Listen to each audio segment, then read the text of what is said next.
សូមអនុមោទនាបុណ្យថ្ងៃនេះគឺជាថ្ងៃសិលតម្កល់ខ្លួនត្រូវនៅដោយបញ្ញាសុខោបញ្ញាបដិលាភោ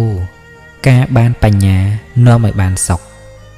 ការស្វែងរកបញ្ញាជាការស្វែងរកដល់ប្រសើរពិតព្រោះហេតុដូច្នេះកាលណាបើយើងមានបញ្ញាជាទិសដៅសំខាន់ហើយនោះយើងគួរតម្កល់ខ្លួនទុកក្នុងកន្លែងដែលបញ្ញានឹងចម្រើនជានិច្ចការស្ដាប់ធម៌រឿយៗការដល់ព្រមដោយកុសលនិងការព្យាយាមរងាប់អកុសលនិវរណៈធ្វើឲ្យចិត្តមានសុខភាពល្អពេញលេញនេះជាកន្លែងដែលបញ្ញាមានការចម្រើនលូតលាស់រហូតដឹងច្បាស់នៅអរិយសច្ចធម៌ចិត្តល្អប្រសើរជាងរូបល្អ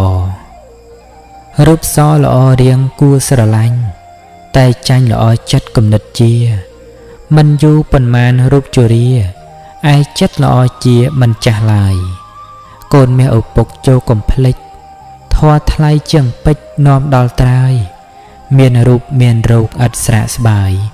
កូនអើយព្រះធម៌មិនចេះឈឺបើកូនរៀនធម៌អប់រំចិត្តប្រព្រឹត្តសុចរិតចិត្តកូនភ្លឺជីវិតត្រូវស្លាប់រូបត្រូវឈឺប៉ុន្តែចិត្តភ្លឺមិនស្លាប់ទេចិត្តភ្លឺខ្លាំងជាងសូរិយាភ្លឺដោយបញ្ញាចិត្តទំនេរកើតចាស់ឈឺស្លាប់ព្រោះក្តីស្នេហ៍ឯចិត្តទំនេរផុតទុក្ខហោងចិត្តល្អមិនជរាព្រះធម្មមាមិនចេះឈឺខាត់ចិត្តឲ្យបានភ្លឺ